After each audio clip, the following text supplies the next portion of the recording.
এখন আমি করে নিচ্ছি রুই মাছের ঝাল। দেখুন বন্ধুরা, মাছটা ভেজে নিয়েছি, মশলাটা কষানো হয়ে গেছে, মাছটা দিয়ে দিলাম।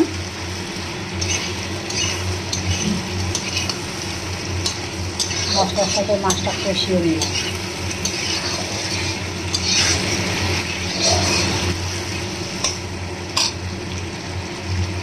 জলটা দিয়ে দেবো। মশলাটা কষানো হয়ে গেছে,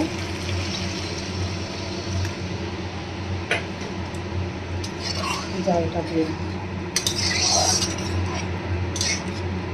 একটু মাখা মাখা ঝোল রাখবো, বেশি ঝোল রাখবো না।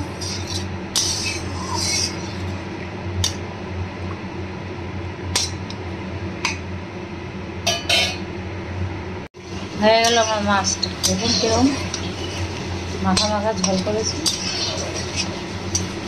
মাখা মাখা ঝোল দিয়ে ভাত খেতে খুব ভালো। কালারটা কি সুন্দর কালারটা এসছে।